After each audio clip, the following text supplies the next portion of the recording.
we are going to start the day's question and answer session. We'll ask Vincent to present already presented written questions. We have 4 questions for today. First one, please can I request a personal interview with Bhante to discuss something specific that has happened during my sitting meditation. I do not wish to discuss this experience within the group. So that we have taken decision not to go for private interview, then it will go beyond control. So you have to write what happened without your opinion. Then there is no personality. Whatever happened is not belongs to you. It is nothing personal. Don't put any views. Don't put any judgmental. Just explain what happened. And then if you do not wish to face cross question, that also you can mention. Then I can present whatever the thing you try to add is disturbing the communication. That is what I wish to cut. And that is why this interview system is very efficient. You are writing what happened, not what you thought, not what you judge, not what is your comments. That has to be completely out. Then very easy. So therefore still I insist, please write what happened and present to this thing. It will be a good material for others to understand what is happening in the meditation. So please do away with private interviews. Dear Bhante, I would like to put down my sitting experience. I was keeping my attention to the in-breath and out-breath on the upper lip, as I could feel the touch of the breath on top of the lip. After some time, I could not feel the breath, no thoughts and bodily pains. I was just sitting. I could hear noises around, but my mind was in that nothingness, which was very peaceful. Time to time, my mind goes to that sleepy kind of position, as Bhante mentioned yesterday, hibernation of the mind, and comes back to the nothingness. When it happens, my head moves forward. Please kindly advise regarding this. Theruvan Saranai. This is the way one is going to the unknown, and with respect to the known, only unknown happens. Before meditation or non-meditators, they have no idea about unknown. They are only become kings and queens in their known world, and ultimately they feel bankruptcy at the death, or at in a desperate situation. The meditators, they have a kind of a belief. There's the unknown, that's what we call spirituality, sometimes we call religious, so you go to it. Scientists call it is mystics, but in spiritual circles it's called unknown. So when you go meditating, with respect to your known, unknown become at the beginning 10%, 15%, 30%, sometimes this level at the 50-50 level. Ultimately you will understand everything is nothing but unknown. Known is very insignificant. So whenever it is going there, unknown appear, hibernation, sleeping mind, lack of memory, fear, uncertainty, sometimes lethargic, sometimes boredom, sometimes monotony. These are the names for the unknown. So anyone who love this unknown, they are really become double interested in, really interested in whenever the lethargic, boredom, unknown, sleepiness, hibernation happens.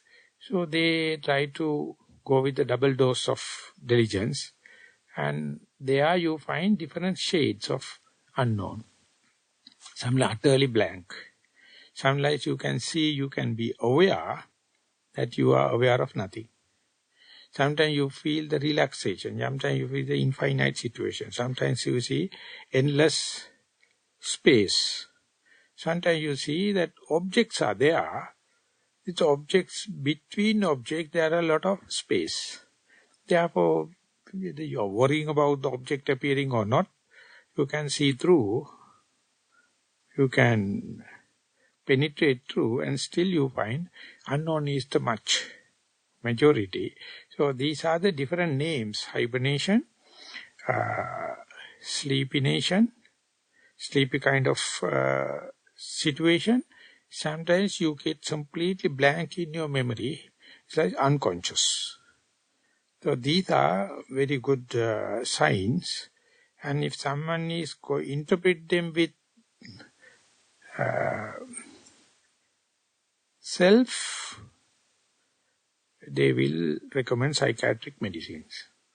If someone interpreting this with selfless kind of interpretation in the Buddhist circle, they will say, this is the way we are going to the unknown. With respect to the known, go prepared. Because whatever the way you are going to cover it, do away with, impossible. Unknown is so prominent. So therefore be welcome and see all the shades. And there you will see more and more you go prepared. There's a kind of a familiarity, kind of a preparedness is happening. And there are layers. So these are the different shades, gradation. So go prepared and you can see people or person going unprepared, it's a threat. It's a fear. It's uncertainty. It's a source of doubt. Person go prepared, it's spirituality. It is the emancipation. It is a distance from the troubles. And you are slowly understand in the modern terminology we call cosmic energy. So there are layers. So therefore, the day you become enlightened into this unknown, that is something irrational in our common day-to-day language. It is beyond our grammar, beyond our symbols. So go prepared. When and where you go, you can understand how much so far we were worrying about this known. Known is nothing but a tension. Known is nothing but a frustration, stress. When you go to the unknown, you see it is always waiting. No one is fighting. Only your ignorance is pulling you back from the unknown to the known, because you can become a king in your known area. You can become Ayya and Akka in the known area. Unknown, no. So therefore, please promote it. If you have the guts, if you have the faith, if you have the morality, if you have the mindfulness, then you will be advancing. Don't worry about the name. Don't worry about the labels you are putting. They are highly changing.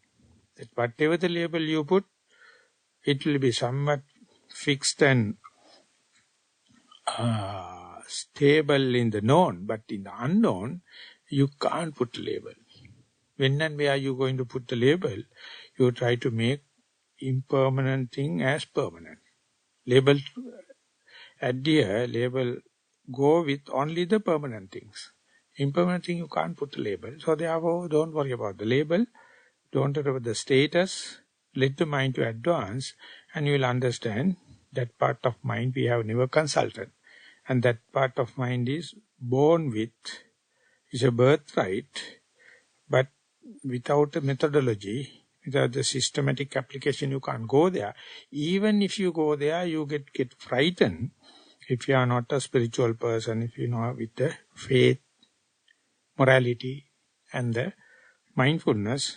So simple advice is, please invite, even though it is impossible to put into words, put into a label, naming, go prepared up to the state where you understand that is my real home. Known is completely artificial, it's a completely gate crasher, it's a completely unaccommodable arrogance and kind of a tyranny. But the unknown, very peaceful. Please go ahead. Venerable Bhante, while at sitting meditation, Anapanasati observing inhalation, beginning, middle, ending, followed by the gap before exhalation, I had a strange experience. Suddenly mind was in a deep dark space below and felt as mind was swimming under deep water. This was not frightening but pleasant. But my mind was inquiring what I am looking for. I was able to surface and then went in again. This experience is very different to the light, vast space which I am used to. I had experienced it twice since then, but was not that intense. I humbly ask you to explain and advise. When you go again and again, that situation become day to day. That situation become you at home. So at the first time, it's a completely hilarious, oceanic feeling. And it's called oceanic. Oceanic means that yourself gone and dissolved into the ocean. Your individual river gone and dissolved into the ocean. There is no identity there. No. That feeling is called oceanic. So this also oceanic. First time it happened, it's a hilarious thing. It's quite oceanic. And later when it happened, you understand this is almost at home. So therefore, more and more you practice, you familiarize it, you season it, and that is why if it is going to happen when you are in the deathbed, if it is going to happen when you are in the sick situation, if it is going to happen when you are old age, it is threatening, it will kill you. It's such a big one. So therefore, experience it when you are in the young age, healthy, and let it be internalized, let it be seasoned, let it be day-to-day affair like, and that is how the maturity happen in the meditation. So more and more you have to practice the hiatus, the kicking nature, the hilarious nature will be slowly reducing. So this is the way it is going to become normalized. So more and more you normalize it, you will be less and less agitated, less and less reactive to the worldly affairs, because there is a kind of a buffer, it's a kind of equanimity, it's a kind of unwavering mind. You get very highly anchored, so nothing to worry about these trivial things. So trivial thing must have to have the comparison between this and the trivial things, superficial things. And if this is not experienced, you will be completely carried away by these trivial things, petty things, and you will make it a big issue.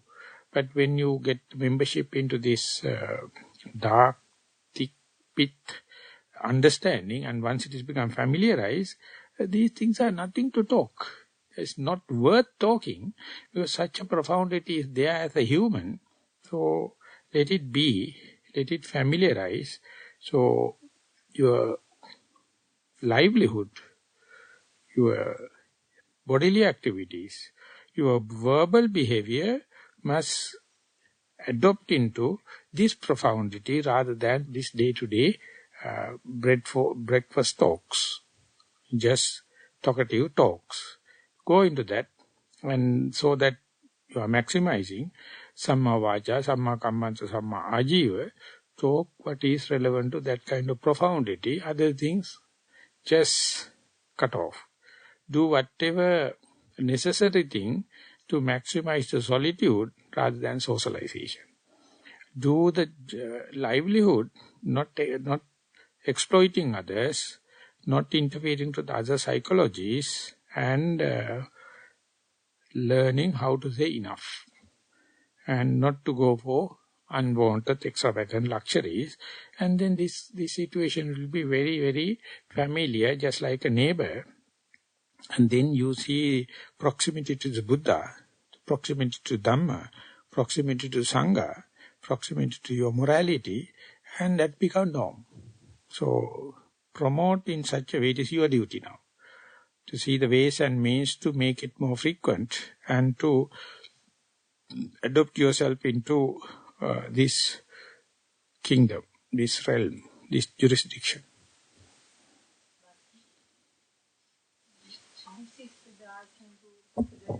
One minute. 1 minute, please. Yes. I can do this at will now. You can? I did it the first time accidentally. So you are the person who wrote this question. Okay. And the second and the third time by will, because I wanted to explore that. But it was not that intense as the first time. That is natural. But married people knows what does it mean.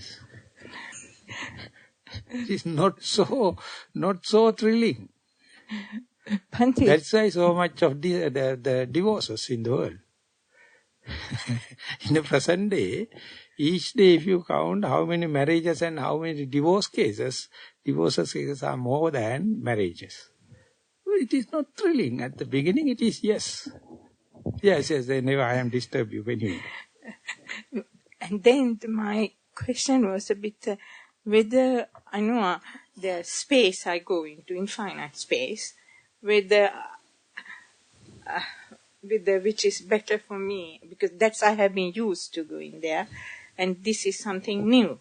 So I didn't know why it is even as only what you explained. This is nothing new. This is the same thing in different facets. That is seasoning. That is give multifacets.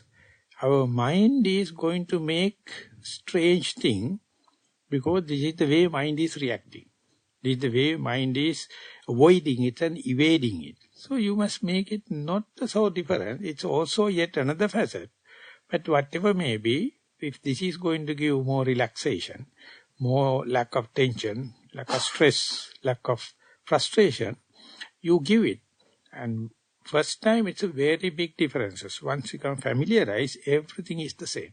Ultimately you will see that normal mind as well as this mind also the same. These are completely boiled down to the same. That is what you call seasoning. That's what you call familiarization. That is what you call mastering, vashikarana. So it takes time. But our mind going to make separate and rule. It says this is different from that, and this experience is different from that. That's the mind. That is the magic of the mind. You have to tell, let him happen again and again, anupassana, repetitively. Ultimately, all these differences are dissolving, and everything boils down to the same pot that we call the flux. So this is immaturity or unfamiliarity. But it does no harm, because you have enough time. Practice it in such a way, whenever it is happening, facilitate it. Give facilities and live a life in such a way that this is becoming more and more frequent, ultimately as if this become your second nature, or you feel at home.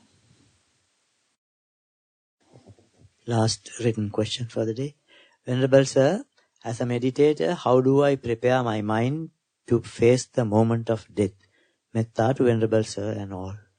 So whenever you see the cessation of the in-breath, cessation of the out-breath, cessation of the left leg, cessation of the right leg, every and each and every sankhara, the formation has its own micro level, the beginning, the middle and the death, end. So when and where you isolated one sankhara, one phenomena, and then give the attention, naturally it will go into the middle. Breath also, when you are try to see the breath, you see the gushing air rubbing against your nostril, that appears the middle. But then the Buddha says, see the beginning. And then you can see how the air column is developing. Once you are armed with the middle and the beginning, then only then you are qualified to see the end. That is the momentary death. And that is a rehearsal. So therefore, don't worry about the conventional death. See the momentary death of the breath, or each and every moment, each and every event. And that tiny little particle of sankhara is your lifestyle, is your bell-shaped curve in your whole life. So therefore, if you can't face life, the conventional death, and if you wish to have a rehearsal for that, get one sankhara separate. That means take one in-breath or out-breath or left leg or right leg or rising or falling, and see its bell-shaped curve, and familiarize yourself, the middle, the beginning, at the end. So this is whether you like it or not, that's what you call meditation. At the time of death, what should the thoughts, Chuttisita, how are we going to control our Chuttisita? So how do you observe the end of the out-breath?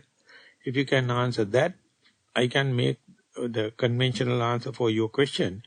You practice in such a way, patiently, be prepared, see the cessation of the in-breath, cessation of the out-breath. There you can ask these questions. And that is exactly thing in the macro level happen in the conventional death.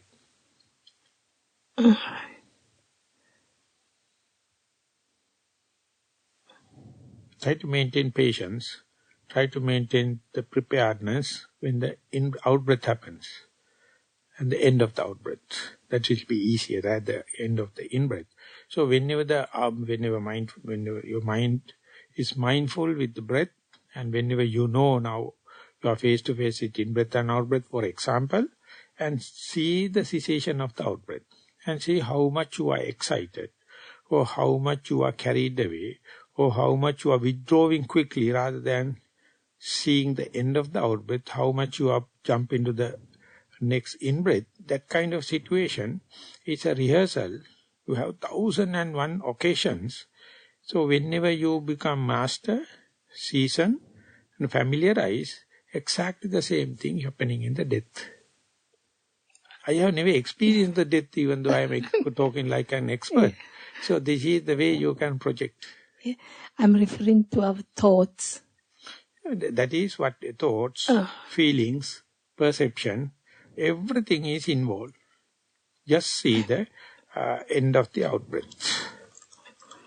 Or if you are looking at the rising and falling, end of the falling. It is something elapsed.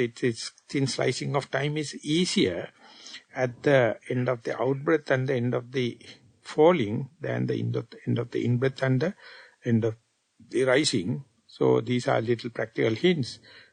Familiarize it, more and more familiarize it. Your mindfulness also getting sharper. Your common sense also getting sharper. This question also being answered partially and accumulating. Thank you. Nissarana. Another written question. Just arrived. During my sitting meditation, I am experiencing a physical manifestation of body vibration. My body is physically shaking without any control. I have experienced this before in a previous retreat. After I went home, the shaking intensified even without being in a mindfulness state. I want to plunge into this and not fear it. I humbly request your advice and guidance. So it is not your body. Each and every matter means energy. Even it's a dead one. If you go into the electron microscopic depth, it's working in such a speed, you can't localize it. You can't measure the weight. It is such a quick, like vibrations. So therefore it is matter. Pandita Sayadaw used to say, matter you can't see is such energy. It's a field, energy field. Only when it hit or collapses the consciousness, karmic forces, food and the climate, then only it becomes tangible. Then only it becomes perceivable. Karmaja, chittaja, utuja, aharaja.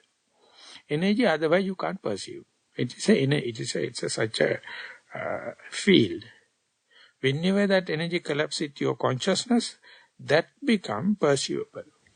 It appears like sometimes visual, same thing for another person appear like us. Sound, same thing, yet another person will feel like a smell, or taste, or touch, or thought. So exactly the same energy, according to your mood. It may be either sound or light or whatever may be. So therefore energy is just a potential. It's a possibility. It is possible to make a light or sound or smell or taste, anything. What it collapses depends on your consciousness. That has been proven by Schrodinger about 200 years ago, but he was hesitating to express it. So after 145 years or 85 years, somehow the other idea came. Then they told Schrodinger energy wave collapse into matter whenever consciousness interact. If consciousness was interacting, they never collapse into matter, they were in energies. So therefore, what you feel like your body, and what you feel like not your body, exactly the same. But suffering given only by what you recognize as your body, what you crave, what you desire. Whenever it appears like so fast changing, you feel like my life is threatened, my body is threatened, but of course everything is threatened. But you commit, you suffer because you claim this is me. Then the Buddha says, okay, you claim it yours, and then look into that and see it is just like energy. That energies do not know me and not me. And whenever any person go into this vibration, just try to see where is the boundary, me and not me, not there. So therefore, whenever there is no me and not me, you can't confine, you can't agglomerate, you can't shape suffering. Suffering is overall. And you claim, this part is my suffering, other part we don't talk. So if you are claiming suffering. Anything you claim, that claims suffering. So Buddha says, Sankhara Parama Dukkha. Whatever you claim, me, myself, is nothing but suffering. So foolish people claim the whole world. They claim bigger area, bigger assets, so much so, at the deathbed they have to suffer. When and where you live a frugal life, live in then and there, only for the utility value, you know it is utility sake you are using, but not claiming as such, then suffering is there, what is the minimum ultimatum you can take. So when the Upanishad Sayadaw is telling, of course you find in the Abhidhammata Sangha, the matter manifests only during the karmaja and chittaja, utuja and aharaja.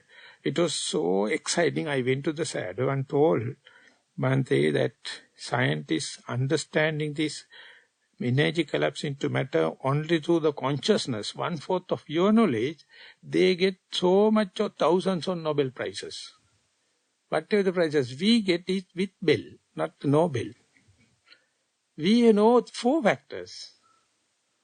Karmaja, chittaja, utuja, aharaja. Science only hit on the chittaja. Still they frightened to express it. That is where the quantum theory come into being. And ultimately scientists hated that bloody theory, destroy whole science. But it is proving again and again the Buddha. The Buddha says karmic forces, your energy, your mental consciousness, your food and your climatic factors make energy into matter. Energy collapse into matter. And that matter, when you observe unmeditated way, open-minded, again you can see the energy aspect. And you think it is my body, that is what you call the foolishness. Claiming this energy as me is what you call not only the foolishness, although tanha. You try to grab hold. Whatever you're grabbing is, you grab thinking it is permanent, thinking it is auspicious, thinking it is pleasurable, thinking it is my soul. But soon, or even before the grabbing, you see it is impermanent, it's also suffering, not governable, not auspicious. So whatever the gathering thing is, disproving you, or negating you. So you are in utter suffering. So if you know the way of disclaimer, and try to understand the magnanimity of your ignorance, it is like a joke. It is like a hobby. Whatever you hold is, you are holding the suffering. Yankincha samudaya dhamma, sabbantan nirodha dhamma, whatever arising has its own nature to dissolve. So dissolution is not a threat to someone unless otherwise you claim it. So therefore, when and where that intentional or unintentional vibration going to happen within your body or whatever the thing you are looking at, see whether this energy knows any boundary. There is no in and out. There is no gross and subtle. There is no liking and disliking. There is no gift or punishment. But they are working in exactly the same universal law, cosmic dance, that you can't change it. Only you can see, when and where you see it, not only just see, you see again and again, you understand what a foolishness to claim this as me. It is not listening to you. And for people claiming it, not listening to your command, or not governability appear like a self-negation. But for the correct person, true person, noble person, it's a release. I am not responsible. They are dissolving this natural order. Why should I worry? Main thing is not to worry. So this is how your attitude is changing, whether you are to worry, stress, or become tense, or to make it a huge amount of knowledge. Huge amount of release. It depends. That is the change happen while you are meditating, in your belief system, in your outlook, and the way it happens, the meditator do not know, according to the Buddha. It happened in a very slow manner. So therefore Buddha is encouraging you to do, whenever that knowledge sets in the substantial way, you are the person benefited. So do it with the faith at the beginning. Later you may verify once it comes up to a substantial level. Swami Mahamsa, when I get to that stage, it's when I'm sat here, I'm mindfully vigilant, and it is a physical shaking that happens whilst I'm sat here. So whenever a tornado is stuck in America, it's also physical energy, it is happening. You are not talking about that. You are talking on this. Why? Because you claim this is me. I tried at the beginning, because each sitting is intensifying. Yeah, I am Before very happy. It was. One day it will burst like a time bomb, and that day we will throw a party. Waiting. I guess I'm thinking about everybody else, and so everybody else must be get destroyed when you think you are getting destroyed. No, I mean I'm disturbing, or if I'm shaking and hitting against we don't care. Because this is a concrete building. Nothing to worry. It's I think, earthquake proof. Nothing to worry. You can't shake us. You can't frighten us. Don't be scared if you see me shaking then. Yeah. Ask them to be mindful and mind their own business. That is mindfulness. Don't fork fingers into the others. They have their own right to get shaken. Why not? That's our human right. I didn't understand, Bhante, when you said look at the boundary. What I'm seeing is as I've been watching other parts in the body, in the contemplation, whether it's a pain or any other form of sensation, seeing it finishing. You know, the beginning it intensifies in the middle, and then it starts to dissipate and ends. So I'm applying the same approach to this, but with it, I suppose that middle bit is very intensive. Still you are in the beginning part, because the vibration, no beginning, no middle, no end. Okay. Ajatang, abhutang, akatang, asankatang. It has no birth. Okay. There's no death. It's throughout. Whenever you see, you become excited, because it's the beginning. Right. And then more you excited, you say it's the middle. When you become mature, it is going off, you call the end. But this vibration, they don't understand the beginning, middle and end. Whatever understand the beginning, middle and end is leading to suffering. This one is hydrogen atom or any electron, they are rotating in such a speed, there is no beginning, no middle, no end. So if you are going to recognize with it, at that moment you get shaken because your recognition has time dimension. Then you understand. Otherwise, you have to season it such a way, ajatang, akatang, asankatang, and then no short, no long, no black, no white. All the things the Buddha mentioned word by word. You are trying to put this label into that. Label come whenever the boundary happens. When there is no boundary, where can we put labels? So you are dissolved into the energy. For example, the river going into the sea. Where is identity now? You are no more fresh water, you are brisky water. No boundary. But nothing destroyed. But only you lose your identity. And for our mind, losing identity is just like losing myself. Losing everything. So therefore, we try our best to keep our titles, names, identity prominent. We will do martyrdom. We will kill others even for that. That's what you call academic world. They kill each other for their names, for their titles, do cutthroatism, because that is of the boundary. When there is no boundary, no labeling possible. So therefore, whenever you go there, you threat it. In a sense, you be prepared. Where is the boundary? Energy do not know that boundary limits.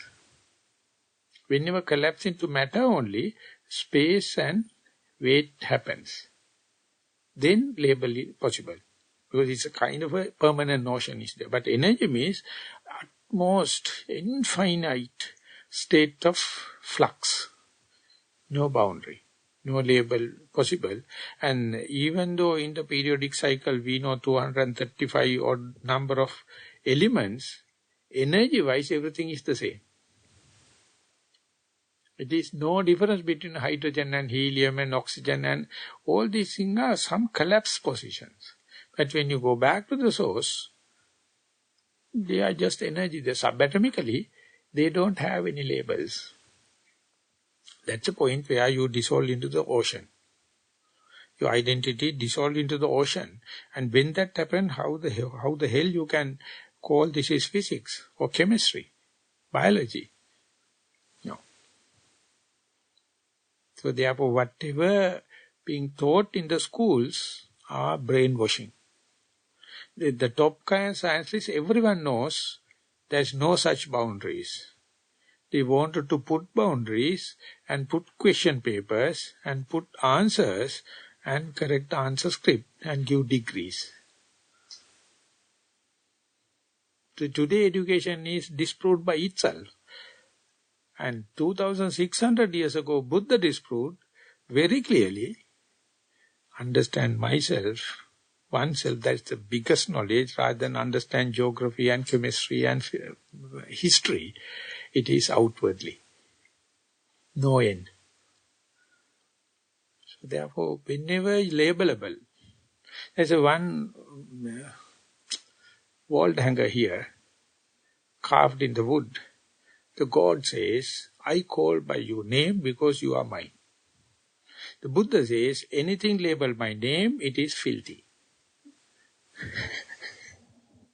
Label is the only thing make thing second hand, adulterated. And second hand.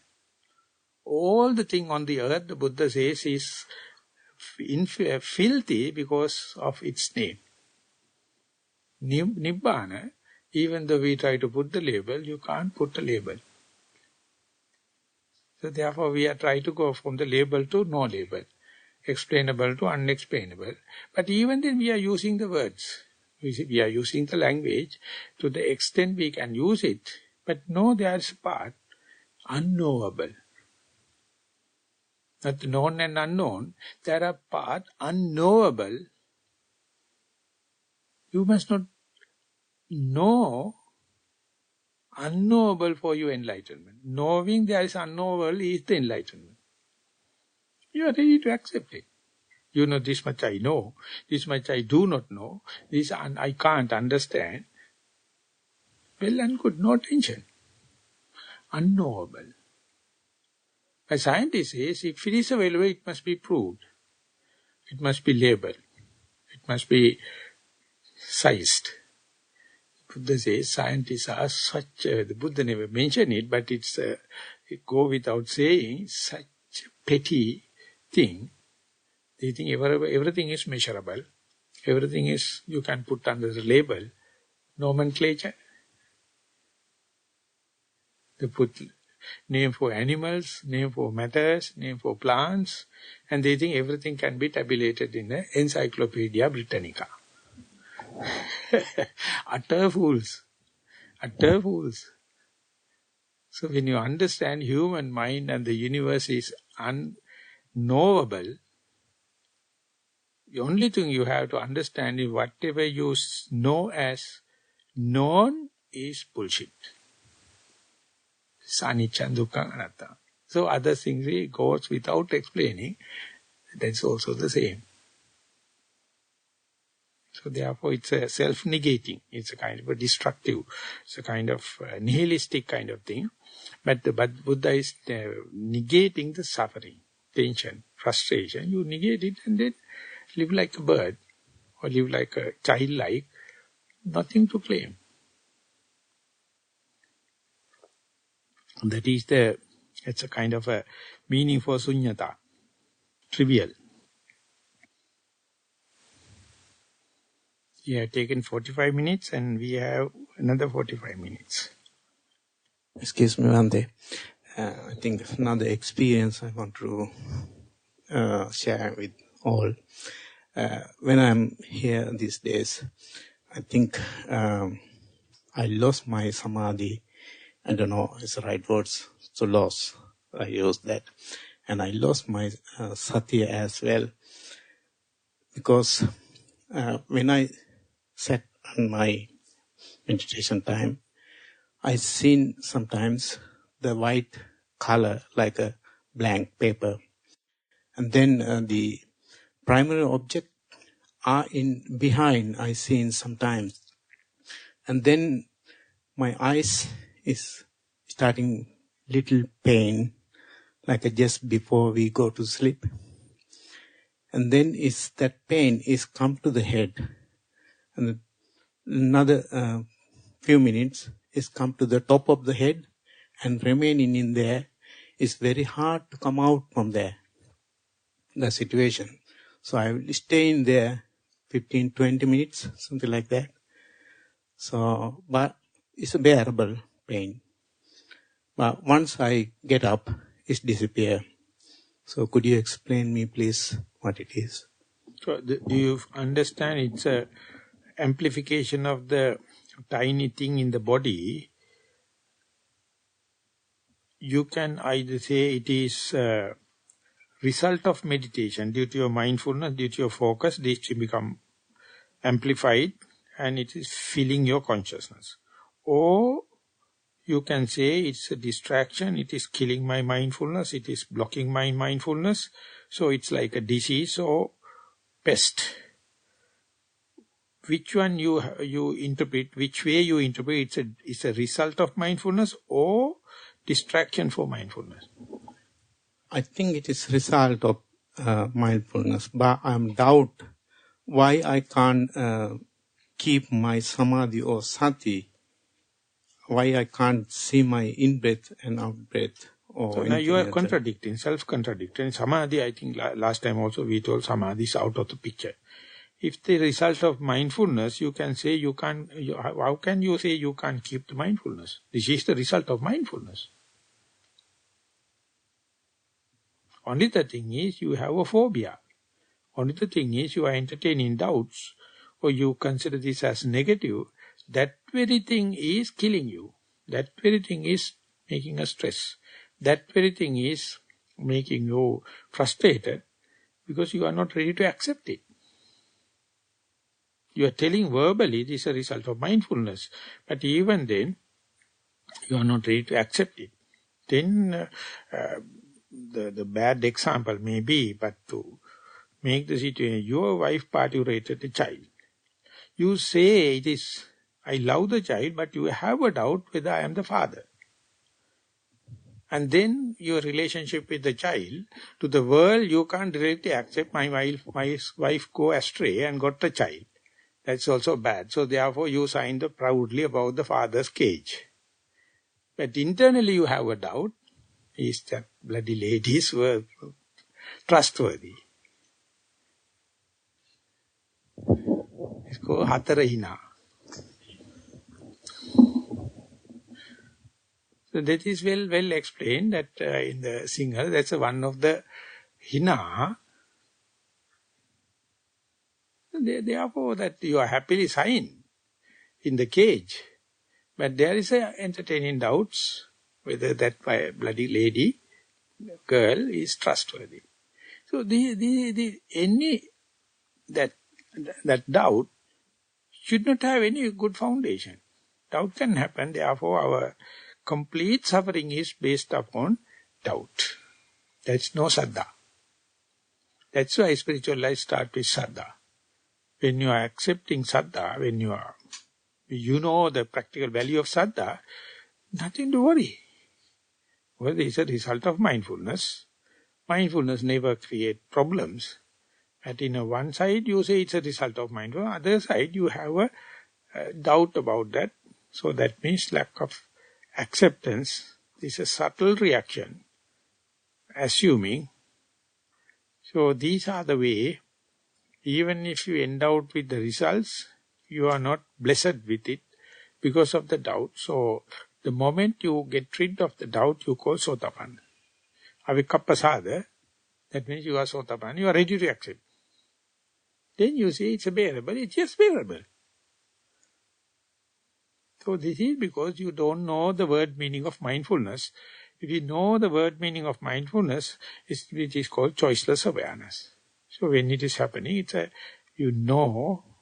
kind of a light appears, heaviness on the eyes, and the pain in the head. That means it's a sign of, Buddha says, dharata.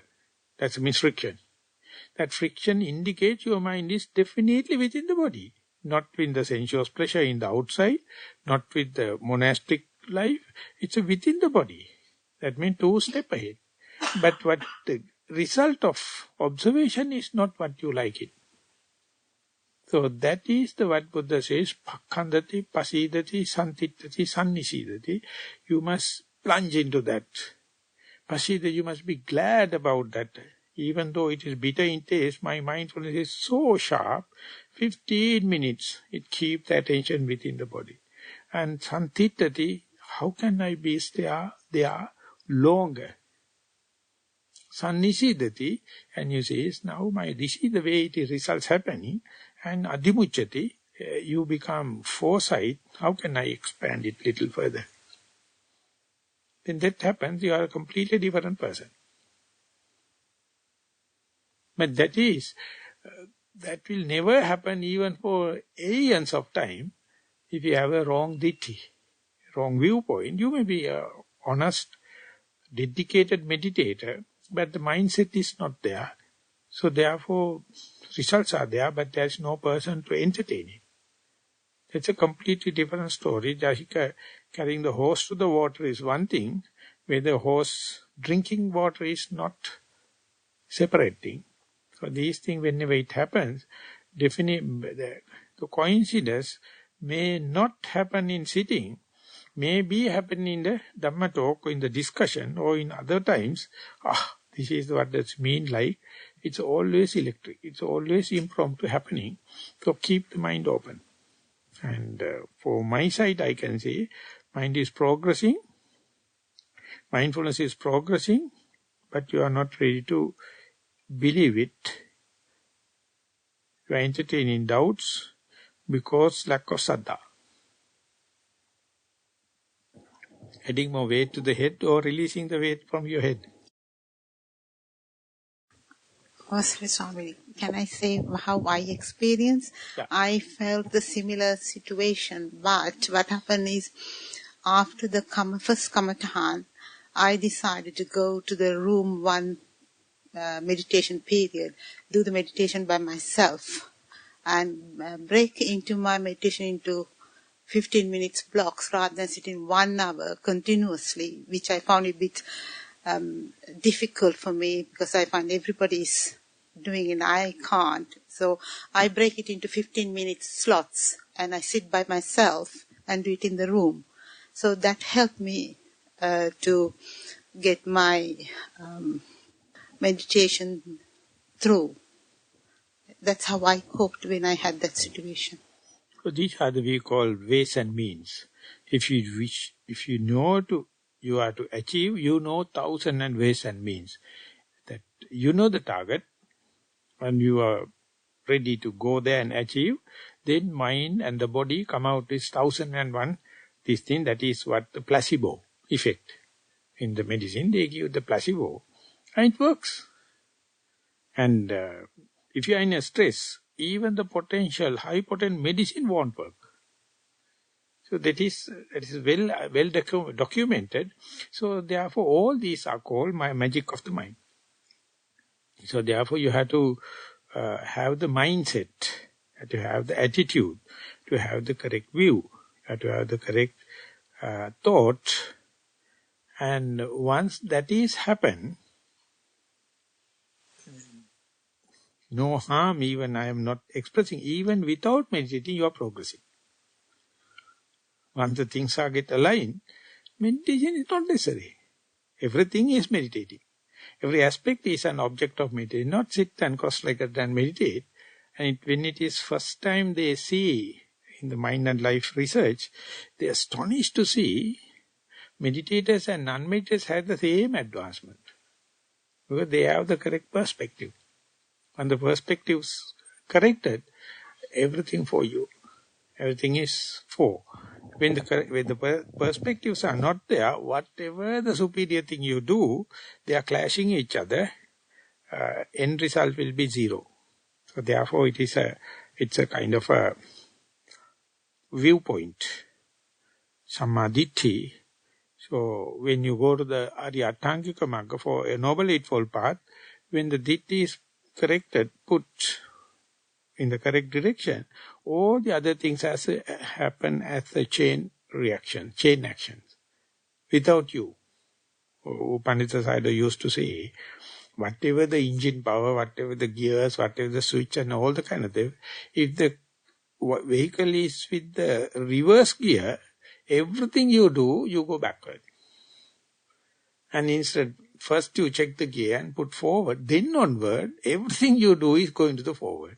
So therefore, you are the person, have to understand whether you are in the forward or backward. As far as the mind is working, everything backward.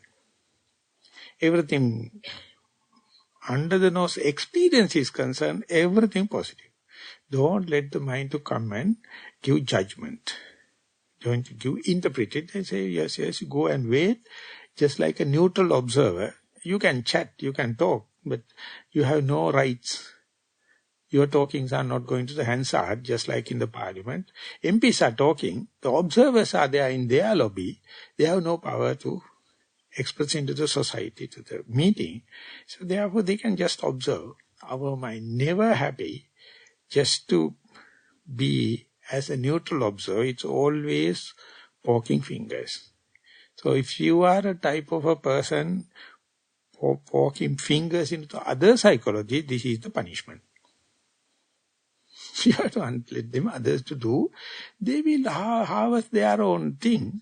You can have right to express, but don't think you have executive powers. You can just give you idea. Don't expect other party to accept also. You can tell, but if you are not telling, still better. That is the administration, the best administration. That's the way the Buddha ruled the Sangha. And even now, after 2,600 years, still it is working.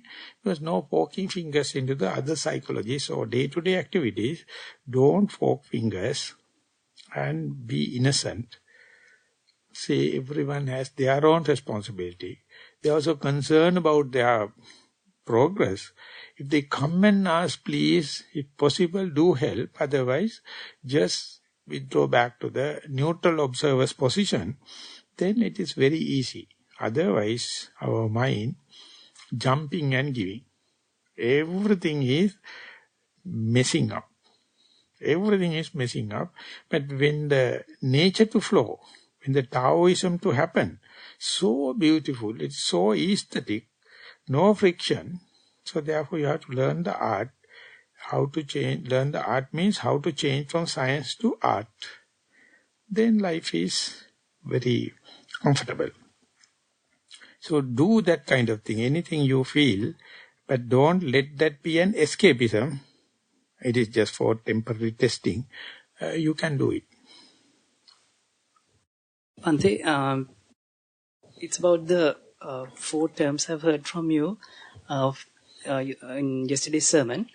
Pakkandana... Pakkandati, pasidasi, santittati, adimucchati. Yes, Bhante. Apologies for my pronunciation. Could you kindly let us know of a place where we could read more about this, Bhante, if they are not found in the Chula Sunnatha Sutta. Oh, is it? Okay. That's where we get the quotation for this retreat. Okay, Bhante. And am I right in thinking that Pakkandati, apologies, is a synonym for Vitakka? Is it? There's one part, is partially, Vitakka means adverting. Pakkandati is plunging into, entering into, that means kind of appreciation is there. Vitakka means it's also the partial action of it. When there are 1,001 things, if you want to go into one, you call it by name. That is, you raise your mind into that object, that function is called Vitakka. There are some similarities in Vitakka and Pakkandana. You can say Vitakka is the action, Pakkandana is the result. But you've already touched on this, but out of compassion, could you kindly expound these 4 terms? If you can explain what you understood, then I can promote it. Otherwise, I have to write from the beginning. So you have to give your contribution, how much, how far you gathered, and then I also can feel where the points I can contribute, if at all I have some more. Yeah, Bhante. Pakkandati, if the pronunciation is right, as I understand, is plunging into. I just remember keywords. I need to properly read. And then pasidati is... No, then how do you put into practice? What does it mean in your meditation? Pakkandana. Bringing your attention again and again to your primary object? Or maybe... It's one way. And then closely observing close association with the primary object? Yeah. So primary object also changing. That is the point, you lose the game. When you are at home, household life, forest life is your primary object. When you come to the forest, you can either entertain your household life or you can entertain the forest life. So you take the forest life as the primary object. While you are in the forest life, you can confine to your sitting, and while sitting still you can think about the forest life as well as sitting. There sitting is your primary object. Once you come to the sitting, there are all the 4 elements. One element is prominent, others are not. Under such circumstances, you can be aware of all the 4 elements, that be sitting posture, or you can take the prominent object as the primary object. So when and where the situation advances, your proper understanding of primary object and taking refuge of that primary object, plunging into, is the way you reduce the amount of tension. So therefore this Pakkandati is not literally, it has a practical meaning. You have to understand where your security, where your oasis, where is your own home. Everywhere it is there. Being there, if you're jumping here and there, you are the fool. Once appointed, this is my security. Other things, not available, they are available. Whenever doubt happens, if you know pathway to your Pakkandana, to the object, The object never come to you and ask you to come. It's waiting. So your attention must be to there. So therefore, if you know Pakandati, you are a very good manager. You know first thing first. But manager has to do. Then others will follow suit. Okay, man. And Passidati is being glad about being able to sort of repeatedly go to your primary object? Yeah, there are two things. One thing, you know theory now. Best thing is to go to the primary object. And the second thing, you know the ways. You have to nothing to ask from someone. To nothing to refer to the books. You are impromptu at the fingertip kind of understand, you know, this is the primary object and this is the way to go. So it's a gladness. You're not talking about the rest. Whenever you are talking about the rest, you are blocking this path. You are not pasidati, appasidati. You consider primary object as equal like others, then you are utterly at a mess. So that pasidati is as a practical way because it is give the security and it is born with you and it's been appreciated by the Buddha and I am just follow. I am happy. So moment you go there, you get the release. So before going there, you have the pasidati. You are happy. You know the oasis and the ice shot. So it's, before going there, you are happy. That before going thing is the pasidati means after going definitely you are happy. Before going you are almost happy. That is kind of a promise. And when they santitati,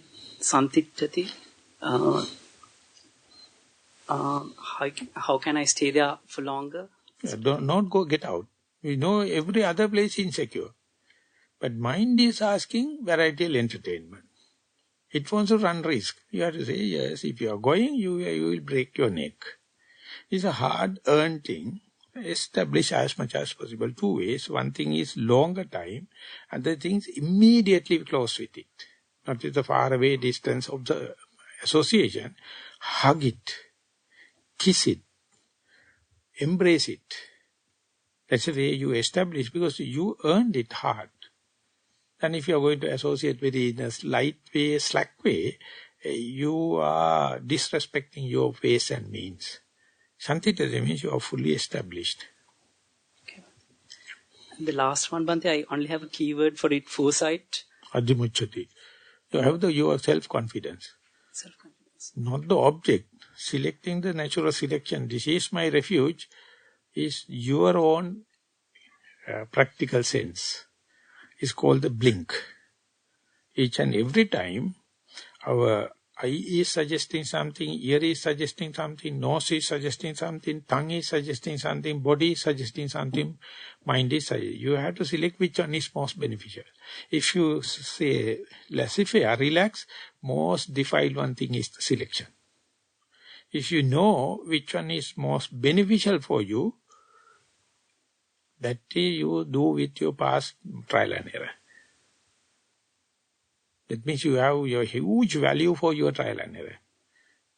So that only you get the confidence, not by the neighbor, not by the God, not by the book, not by the belief. You hit.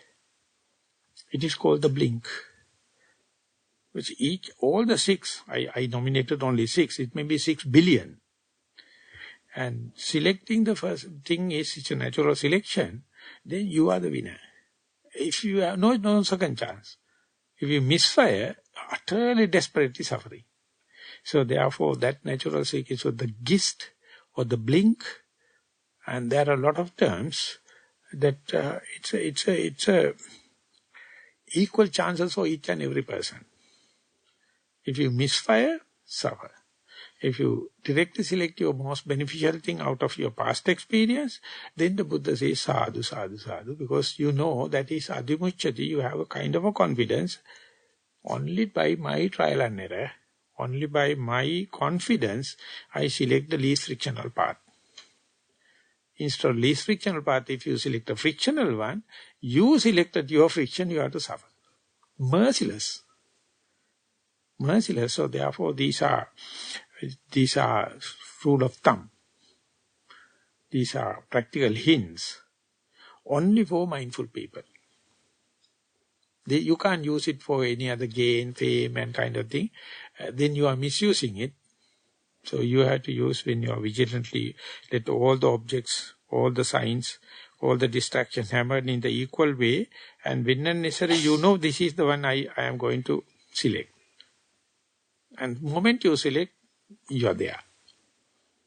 And you see that is the point, only your whole brain is working. Otherwise, your one side of the brain is working. If you are a carpenter part only working. Balance is benumbed. But here, when they keep everything open and then and there give a chance, the whole brain aerobics are working, that we can say, you are living.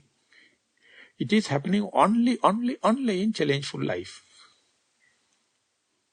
The technology and the science make you lethargic. You are not exposed. So your neurobics are not in work. So you have to expose whenever necessary. Then you have the equal capacity just like Buddha. No difference. Don't think that I am inferior in any sense. Buddha is, he can teach. Not only achieve the maxim, but he can teach. In our case, even after teaching, still we hit the wrong target. So you have to suffer. Thank you, Bhante.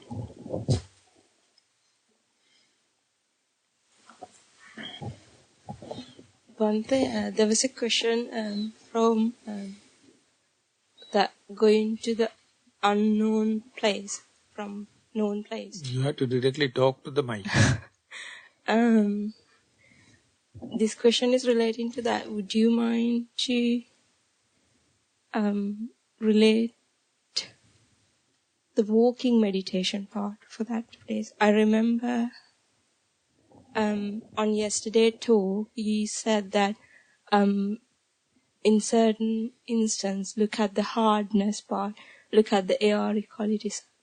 Would you mind to explain relating to this going to known place to unknown place? How if you give me a piece of your experience, then I am at comfort. Otherwise, you are trying to paint a picture on the sky. No canvas. The walking meditation part, what I saw was like just after end of the walking meditation, when I walk to the hall, I could see if I see a wall or if I see a door, I could see tiny parts. I can see that about 5 minutes, and even I come and sit in the meditation hall, I can see the carpet is sees like a tiny it's like a dust. So what I see always the full circle and the air side, which is the hard part touch, and when the foot raise, the air part I see Moving part. Yes. I don't know what I expect. Is there any kind of advice from you to prove this, please? So that's why that your experience is the one I can analyze. So when you are raising the leg, it is unmovable things start moving. And leg become movable, earth is unmovable.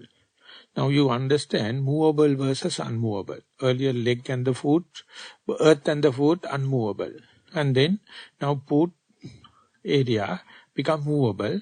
Then you feel it. You feel when compared with the earth as well as the rest of your body, they are unmovable now. And you can see the movable.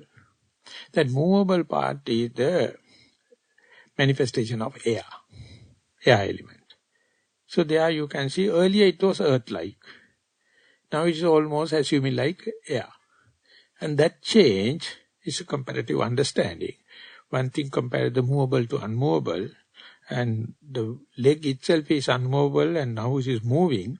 Earlier it was more like earth, now it is more like air. So when it's happening, your mind has subtle discriminative knowledge. When and where leg become earth, it knows this is earth. Whenever it become air, it knows it become air. That very discrete understanding, delimited understanding is nothing proud of you. It is inherent situation. It's your birthright.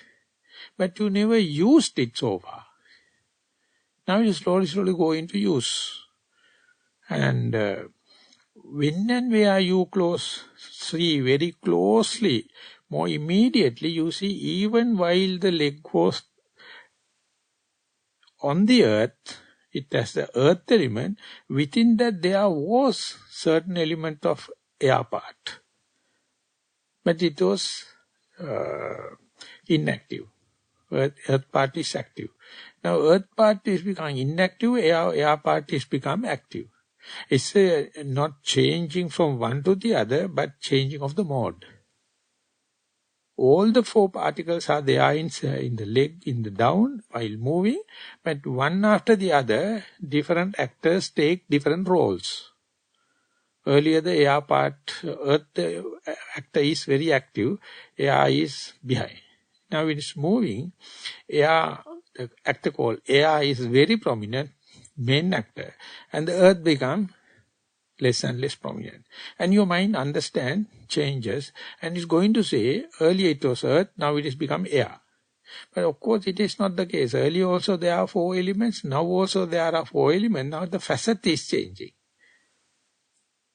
And when you close more and more closely, when and where earth element is prominent, other three actors are giving the basement or the stage. When the air element become prominent, other three are going to give the base. So whoever may be active, all the four are there. While our mind also is trying to say, no, when the earth is there, air is not there, air is there, no earth there. That's the way it tries to separate it and going to label it. But whenever you see earlier when the body is stable, leg is labeled, there are also four elements, so there only one actor was very active. Others are not very active. When it's moving, all the four actors are there, but different person become, yet another person became a main actor. So therefore, four element wise nothing changed. All the four were there, not also there. But the active part, manifesting part is changing. It's like a relay race. You are passing the baton from one person to the other. When was the changing of the baton? Still hidden. Still hidden. Therefore, as far as you never see the changing the baton, you see the earth part and air part, you don't know the transition. So it is always happening behind the screen. So only thing you have to understand, to the last moment of the earth part and the earlymost part of the air, and narrow the gap. And you can see that changing nature beyond your control. They have their own agenda. Only you have to spy. That is what you call vipassana. You are spying. Increasing the surveillance on both the sides and attack more and more to the unclear area, unknown area, the transitional area. It is called the post-junctions. So therefore, these the prominent part must be well full under the floodlights. Then only you can closely to the grey areas, and there also don't rush. Day by day make sure you are narrowing down, you are coming to the changing nature. That means your attention must be not to see the permanent part, but the impermanent part. Impermanent part is what you call unknown. So it is like you are putting into a money, going to the investment into the business, much unknown. So therefore it's a risk.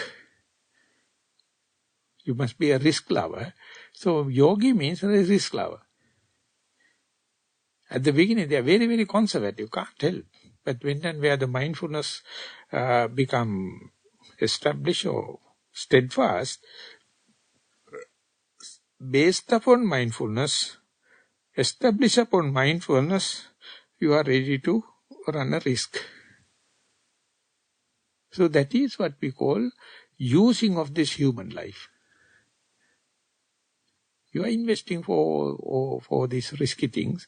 So therefore, with respect to the known, you are ready to always gamble with unknown. Do you think you understand?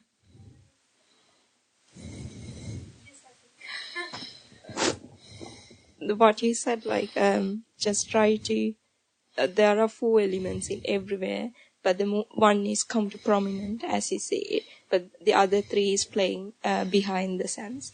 So when there are 2 elements interacting, there's a gap between those 2. So try to make your attention close and closer to the gap, and try to see that gap. There's no control over us. It's okay. Thank you. Even though there's no control over, there's a universal law. That's called universal law, niyama dhamma, or chitta niyama. So if you can observe impartially, one day you can understand they are happening through a already set laws. Without knowing only, I try to become a sportsman, an actor, and a cursor, executive, then the turmoil happens. You surrender yourself. Just try to see the universal law. That's what you call Taoism. Let the thing happen in nature and don't fork fingers. Don't take executive decisions. Just neutral observer and the least amount of energy then you need. And the maximum gain, which you are ready to observe. When the sun is rising, you just observe. When the flower is blooming, you observe. You aren't trying to open the flower. Then you are disturbing this beauty. So when and where you observe this, how the standing leg is moving become, how much is your intention is working, how these things are happening, am I doing, or am I take a observer stand and vigilantly see, and when under such circumstances, if you look at another leg, another person, it's exactly the same. Mechanism is exactly the same. And then you can multiply, you can see whatever you experience under your very nose is just like holographic. Whole universe also working in the same way. But see this without black holes, without unknown. Try to see maximum possible, even if they are unknowable, excuse it. Go as much as possible. So everything is within your jurisdiction. Nothing lacking. Your lab is fully equipped. Don't expect a theoretical understanding. Don't expect someone come and bless you. Don't expect you must have past accumulated merits. All these things are the hinges or blocks. Thank you. Okay. Excuse me, Bhante. As our day-to-day life, it's very difficult to separate it, what we do and what things happening. As you said yesterday, the things is happening, we can get the result of 100%. But sometimes, some matter, we do something and then we remind, no, it's not the right way. So let it happen. But we have done already halfway through. So the rest of things, we see, okay, let it happen, whatever it is. So in this case, what are the consequences? What is the result of that? And also, the other question is, we can't do everything to happen in life. For example, mindfulness, it never come to itself. We have to develop ourselves. We have to dedicate so much to develop that. So in that case, how we can sort it out, those two different things, please? Yeah, the early part, whenever you are committed with the society work, least amount of discipline you can do. You are responsible for the group. So therefore, whenever you wish to restrain yourself or discipline yourself, select tasks which you are doing by alone, yourself. They are the only thing easily you can put under control or put under experimentation. So that is why sitting meditation, walking meditation, don't talk each other, don't socialize. When that is happening, it's a separated thing. And there are yet another cleavage, another cut open, intentional and unintentional. Our body knows without any intention, it knows it's how to run. Because it has been evolved so much of, therefore, everyone knows, even the child, it knows. So therefore, when and where you do something, karma accumulation happens.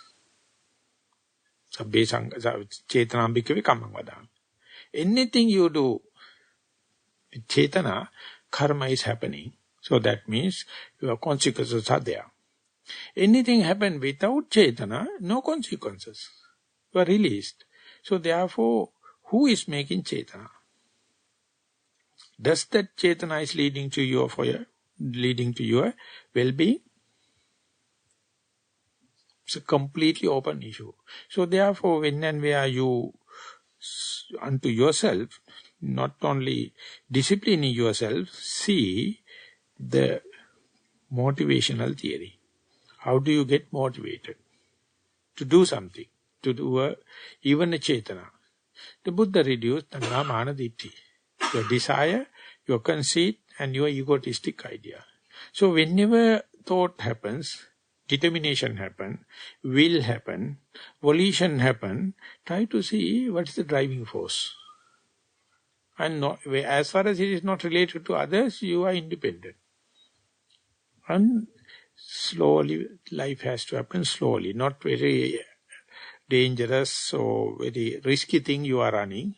When the life is slowly and mindfully, listening to your own thoughts, listening to your own intention, silently.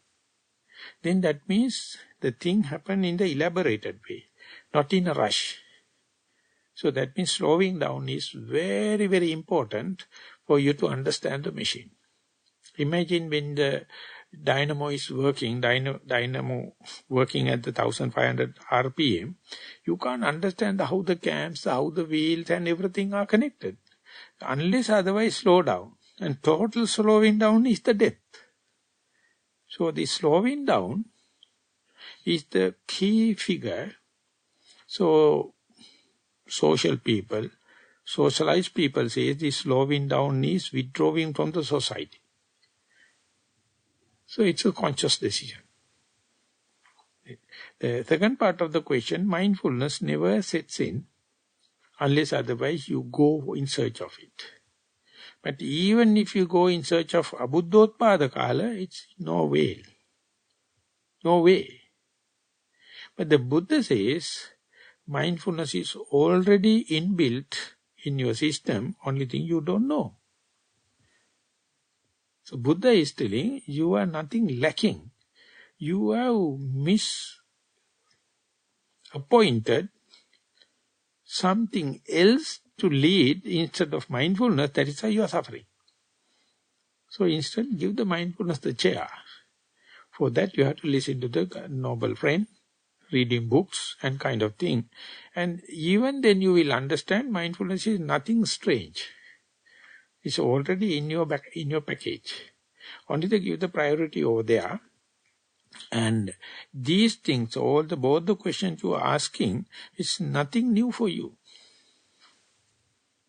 Already there. It's a matter of efficiency. Matter of efficiency. That is what you call the skillfulness. There's nothing to introduce. This world, no one is a beginner. No one is a beginner. Everyone is very advanced people from the samsara point of view. So therefore don't try to think anything we have to introduce. We have to remind only. You have no cover, it's a discover. Even the Buddha found it not something new. It's the tradition of all the Buddhas. He just highlighted. So therefore, don't think inferior. Think we got a laboratory. It's fully equipped. Everything is there. You have to run a risk, of course.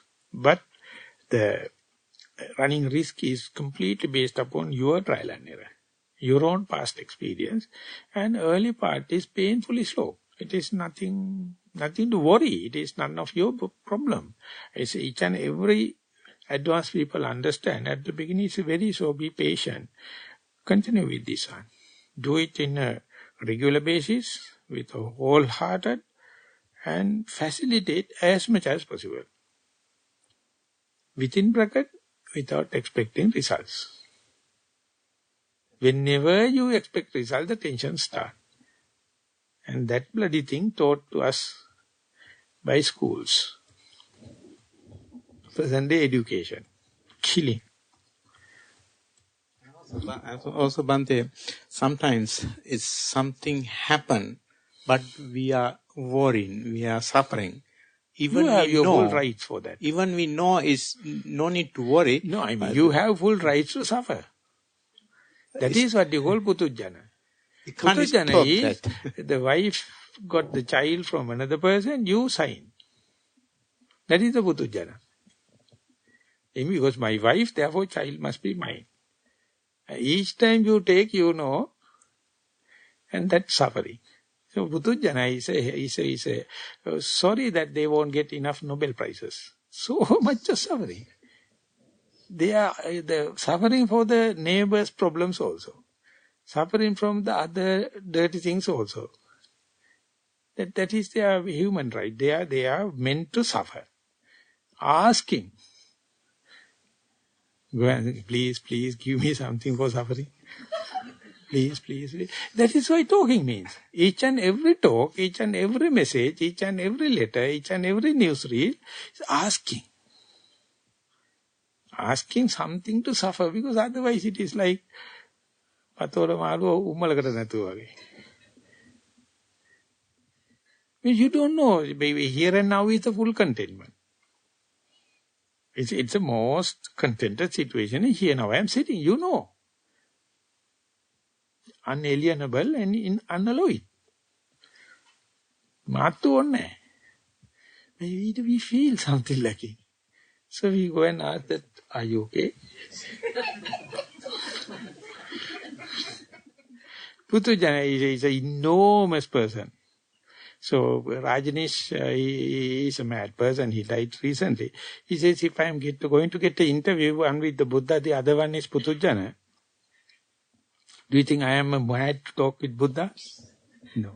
If from morning to evening he is talking about the Four Noble Truths, that's it. But the Putujjana, now he says next he denies. So it's a very colorful, so I will always talk with the Putujjana. He is such a colorful being. The Buddha is only talking about the co-scientific relationship, Four Noble Truths, that's it, and it's boring. Whatever the Buddha is talking is utterly boring. But the Putujjana is so colorful, like Bombay Mutai and Bombay sweets. So that's why we always happy to have the relationship with Putujjana. It's natural. It's natural. So entertain it, make it a joke, make it a hobby. How much we go in search of suffering, in terms of our family members, in terms of our religion, in terms of our nation, in terms of our age, everything. And someone is not earning that suffering, you put him into the asylum and say mad. Whenever you go to the asylum, only you see people living. The other people outside, they are utter mad. Utter mad. When you just go and see when the people are moving in the street. What a madness. Thank you for it. Okay, now today we went more than 1.5 hours. So we have little less than 1 hour for walking meditation. And we'll be meeting here at 4:30 for the next sitting. With that announcement, we are summing up the question and answer session. Thank you very much for the participation.